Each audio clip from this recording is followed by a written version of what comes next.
Me friends and ఫ్యామిలీతో సరదాగా బయటకు వెళ్ళటానికి కారు లేదా అయితే వెంటనే ఈ నెంబర్కి కాల్ చేయండి. నమస్తే, వెల్కమ్ టు సుమన్ టీవీ. ప్రస్తుతం మనతో పాటు ఉన్నారు business and financial analyst Nandi Rameshwar Rao గారు. నమస్తే సార్. నమస్తే సార్, మనం చాలా వీడియోస్ చేసాం. ట్రంప్ రేపు ప్రమాణ స్వీకారం చేపట్టాక ఇమ్మీడియట్లీ సైన్ పెట్టేది ఇల్లీగల్ ఇమిగ్రెంట్స్. సో కొరడా విసురుతాడు అని చెప్పి చాలా వీడియోలో కూడా మీరు చెప్పారు. మరి ఒక్కసారి మనం ఈరోజు మళ్ళీ మన భారతీయులకి ఈ ఇమిగ్రెంట్ కష్టాలు అనేవి ఎలా ఉంటాయి, రేపు పొద్దున ఇదే కనుక జరిగితే వచ్చే సమస్యలు ఏంటి, వాటి గురించి ఒక్కసారి మాట్లాడుకుందాం. అది ఎంత మాట్లాడినా తరగని సబ్జెక్ట్ అది. ట్రంప్ రాకముందే అలజడి క్రియేట్ చేశాడు. ఏదో పాట ఉంది అలజడి అని. ఇప్పుడు అలజడి స్టార్ట్ అయిపోయింది. వచ్చిన తర్వాత అలజడి 2 times 3 times 4 times multi fold అయిపోతుంది. జనరల్గా స్టూడెంట్స్ ఆలోచించుకోవాల్సిన విషయం, ఎందుకంటే ఇమిగ్రేషన్ అనేది ప్రతి కంట్రీకి ఆ కంట్రీ వాళ్ళు బతకాలి, మంచిగా ఉండాలి, సంపాదించాలి అనుకుంటాం. అందులో ట్రంప్ నెంబర్ 1లో ఉంటాడు. మన దేశీయులు రావాల్సిన డబ్బు, సంపాదించిన డబ్బు ఇతర దేశాల వాళ్ళు సంపాదిస్తున్నారు. మన వాళ్ళకి జాబ్స్ పడిపోతే వాళ్ళకి జాబ్స్ వస్తున్నాయి. సో జనరల్గా ఎవరైతే ఇప్పుడు అప్కమింగ్ స్టూడెంట్, అట్లీస్ట్ అయిపోయిన వాళ్ళు ఏం చేయాలి, అప్కమింగ్ స్టూడెంట్స్ ఎవరికైనా యుఎస్ వెళ్ళాలి. చాలా ఇప్పుడు అన్ని అదర్ కంట్రీలు ఉన్నాయి. యుఎస్తో పాటు నెదర్లాండ్స్, యూకే, జర్మనీ ఇవన్నీ కూడా వస్తుంది. దానికున్న ఇంత కష్టం ఉంటుంది. వరల్డ్లోనే టఫెస్ట్ ఇమిగ్రేషన్ కాన్సెప్ట్ అంటే మీకు యుఎస్. అంత టైట్ ఉంటుంది. ఎందుకంటే ఇప్పటికే కొన్ని వేల మంది, లక్షల మంది గ్రీన్ కార్డ్ లేకుండా, పిఆర్ లేకుండా బతుకుతున్నారు. కొంతమంది మెజారిటీ వేల మంది ఇల్లీగల్ వేలో కూడా వెళ్ళిపోయారు. పిఆర్ అంటే sir permanent residency. Okay. So అప్పుడు ఏమవుతుందంటే ఈ స్టూడెంట్స్ ఎవరైతే వెళ్ళాలనుకుంటారో వాళ్ళు ఏదో కన్సల్టెంట్ ద్వారా వెళ్ళాలి, ఇండైరెక్ట్ వేలో వెళ్ళాలి, ఇల్లీగల్ వే వెళ్ళాలని కూడా తప్పు ఆలోచన. ఎందుకంటే ఉండరు. నిజం నిప్పు లాంటిది, ఎప్పుడైనా పొగ వస్తుంది. నిప్పు లేకుంటే పొగ రాదు. ఒకసారి స్క్రూటినీ స్టార్ట్ అయిందంటే ఇప్పుడు ఎందుకు భయపడుతున్నారు, కొన్ని వందల వేల మంది ఇల్లీగల్ ఎంట్రీస్లో ఈ రెస్టారెంట్స్లో, పెట్రోల్ పంప్లో, హాస్పిటల్లో పనిచేసే వాళ్ళందరూ కూడా unskilled labour and illegal entry. అయితే ట్రంప్ది ఇండియా మీద ఏం కోపం లేదు. ఆయన ఏంటంటే మిగతా మెక్సికన్స్ మీద బాగా ఎక్కువ ఉంది, మన మీద ఎక్కువ మెక్సికన్స్. సో మెక్సికన్స్ ఎతికే ధోరణిలో మనం కూడా బయటపడతామని టెన్షన్ ఎక్కువైంది. మనల్ని డైరెక్ట్గా అటాక్ చేయట్లేదు ట్రంప్. ఇప్పుడు వేరే వాడి కోసం అయితే మనం దొరుకుతామేమో అని అది ప్రాబ్లం. అది పెద్ద కన్సర్న్ అయిపోయింది. ఇప్పుడు గుమ్మడికి వెళ్దాం ఎవరంటే భుజాలు తడుముకుంటారు. మనల్ని డైరెక్ట్గా ఇండియన్స్ తక్కువ ఉన్నారు, బట్ ఆ తక్కువ మంది దొరికిపోతే ఏమవుతుంది, ఇప్పుడు చెక్ చేస్తారు ఆ ప్రాసెస్. నువ్వు ఎక్కడ, ఏ ఊరు, ఏ కంట్రీ, ఎప్పుడు వచ్చావు, ఏం చదువుకున్నావు, చెకింగ్ ఎలా చేస్తుంది చాలామంది తెలియదు. ఇప్పుడు ఒక ఆయన యూనివర్సిటీ అక్కడ ఉండాల్సిన యూనివర్సిటీలో ఉండాలి. యూనివర్సిటీలో జాబ్ చేసుకుంటే ఎవరు వీళ్ళు ఏం చేస్తారు, యూనివర్సిటీలో జాబ్ రాదు. ఈ థర్డ్ డిగ్రేడెడ్ యూనివర్సిటీ 3000 యూనివర్సిటీలో 150, 200 యూనివర్సిటీలో కొద్ది బ్రాండ్ ఉండేవి. ఆ లొకేషన్ బట్టి కూడా బ్రాండ్ ఉంటుంది. వీళ్ళు ఏం చేస్తారు, యూనివర్సిటీలో లేకుండా పార్ట్ టైం చేయడానికి కొన్ని కిలోమీటర్ ట్రావెల్ చేస్తారు, మైల్స్ చేసి అక్కడ పని చేసుకొని పెట్టుకుని వాళ్ళు ఇచ్చేస్తారు. వీళ్ళు చెక్ చేసినప్పుడు ఆ క్రెడిట్ కార్డు హిస్టరీ చూసారనుకోండి, ఆ ట్రాన్సాక్షన్ హిస్టరీ చూసారనుకోండి, అడుగుతాడు నువ్వు యూనివర్సిటీ ఉన్నావు, అక్కడ ఎందుకు ఉన్నావు. So there is no answer. Okay, ఒకసారి వెళ్తే ఏమంటారు చూడడానికి, రోజు అక్కడే బిల్లు ఉంటాయి. నువ్వు వెళ్ళే ట్రాన్స్పోర్టేషన్ బిల్లు, నువ్వు తినే తిండి, నువ్వు వేసుకునే అన్నీ అక్కడ ఉంటాయి. అదొక క్లూ. సో స్టూడెంట్స్ మాత్రం స్కిల్డ్ వేలో, ప్రొఫెషనల్లో, రైట్ వేలో వెళ్తే మంచిది. ఎందుకంటే అక్కడ వెళ్ళిన తర్వాత చాలా కష్టాలు ఉంటాయి. ఎంతోమంది ఎస్పెషల్లీ కన్సల్టెన్సీ ద్వారా వెళ్ళిన వాళ్ళు, కన్సల్టెన్సీ లాస్ట్ 2 రకాలు ఉంటాయి.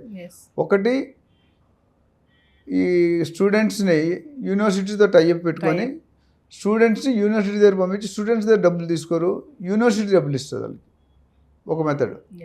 రెండో కన్సల్టెంట్ ఏంటంటే వాళ్ళు స్టూడెంట్స్ దగ్గర డబ్బులు తీసుకుంటారు, యూనివర్సిటీ దగ్గర డబ్బులు తీసుకోరు. అప్పుడు ఏమవుతుంది, they will recommend for quality universities. ఇప్పుడు కేంబ్రిడ్జ్, స్టాన్ఫర్డ్, హార్వర్డ్, ప్లస్ అన్ని యూనివర్సిటీలకి అన్ని కోర్సులు ఫేమస్ కాదు. ఇప్పుడు హార్వర్డ్ చాలామంది అనుకుంటారు మంచిదే, అది అండర్ గ్రాడ్యుయేట్ బాగా ఫేమస్, ఎంఎస్కి అంత ఫేమస్ కాదు. అట్లా కొన్ని ఉన్నాయి, స్టాన్ఫర్డ్, కేంబ్రిడ్జ్, యూనివర్సిటీ పెన్సిల్, చాలా ఉన్నాయి. సో అక్కడ సెలెక్ట్ చేసుకున్నాడు, కన్సల్టెంట్ డబ్బులు ఇచ్చి వెళ్ళిపోవడం కాకుండా రైట్ వేలో. ఆన్లైన్ ఎగ్జామ్లో రాసినప్పుడు ఎవరిని తీసుకోవట్లేదు, మ్యానిపులేషన్స్ అయిపోతున్నాయి. స్టూడెంట్స్ అమెరికాకి వెళ్ళాలనుకుంటే కష్టపడాలి. ఏ స్కిల్ మీద వెళ్తే ఆ స్కిల్ మీద మీరు ఎక్స్పర్టైజ్ అవ్వాలి. ఇంకో యూఎస్లో ప్రాబ్లం ఏంటంటే నువ్వు ఏ ఫీల్డ్ చదివో ఆ ఫీల్డ్లోనే జాబ్ చేయాలి. నువ్వు మెకానికల్ చదివి కంప్యూటర్లో చేస్తుంటే there is something wrong. So అది కూడా ఒక మిగతా కంట్రీలో పట్టించుకోరు, వాడు పని చేస్తున్నాడా లేదు. ఇప్పుడు మిడిల్ ఈస్ట్ ఉంది, దుబాయ్ ఉంది, నువ్వు ఏ క్యాస్ట్, ఏ స్కిల్ అవన్నీ పట్టించుకోడు.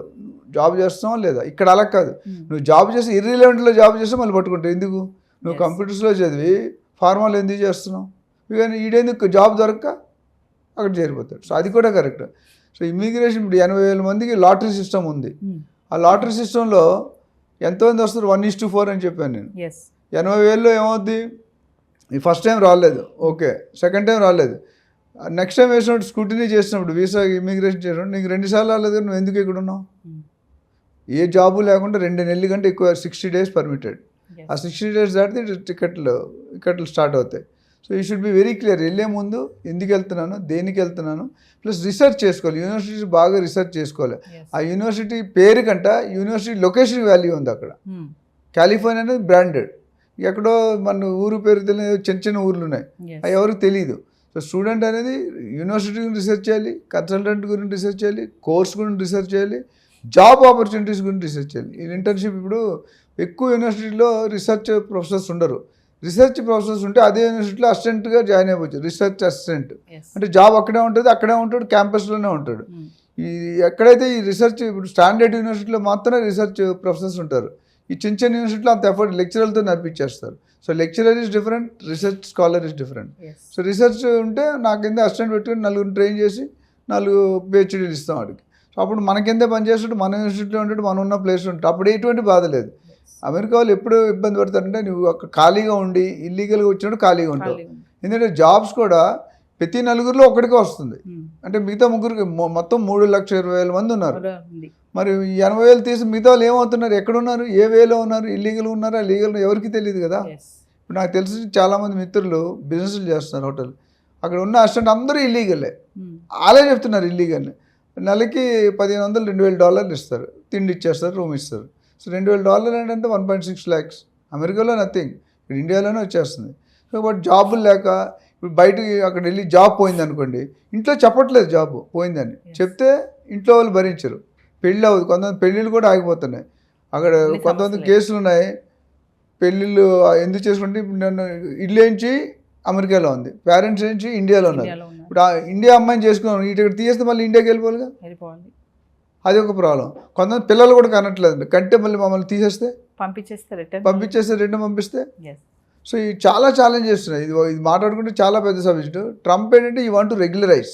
ఇంకోటి సార్, ఇప్పుడు ఇదంతా ఓకే, ఒకవేళ మనం ఇండియా నుంచి యూఎస్ఏ కానీ యూఎస్ఏ నుంచి ఇండియా కానీ మనీ పంపాలంటే కూడా చాలా ప్రాబ్లమ్స్ ఉంటాయంట కదా సార్. యూఎస్ నుండి ఇండియా పంపడానికి ప్రాబ్లం లేదు, ఇండియా నుండి యూఎస్ పంపడానికి ప్రాబ్లం, వన్ వే. ఎందుకంటే వాళ్ళు ప్రూఫ్స్ చూపించాలి కదా, అక్కడ ట్యాక్స్ ఫ్రీ సాలరీస్ ఎక్కువ ఉంటాయి, చాలా ఎగ్జామ్షన్స్ ఉంటాయి, మనకి డిఫరెంట్. సో అందుకని బయట వాళ్ళకి అందరికీ ఉంది, మనకు స్పెసిఫిక్గా ఇండియా నుండి పంపించాలంటే లాస్ట్ 100 అక్కడికి వెళ్ళి యూఎస్ఏ నుండి ఇండియా పంపించడం ఈజీ, ఎందుకంటే వాళ్ళకి అంతా వైటే ఉంటుంది, మళ్ళీ మిగతా ఫార్మ్స్ ఉండవు. అండ్ యూఎస్ఏ నుండి ఇండియాకి రావాలంటే చాలామంది ఆలోచిస్తున్నారు, 2 సంవత్సరాలు అయిపోయిన తర్వాత వచ్చేసారు, ఓపీటీ అయిపోయిన తర్వాత, పోనీ ఇంకో 1 year 6 months అయిపోయింది, దాని తర్వాత ఉండడానికి లేదు. ఎందుకంటే ఎక్కడ స్కూటీలో అయినా వాళ్ళు డౌట్ వస్తే అడుగుతారు.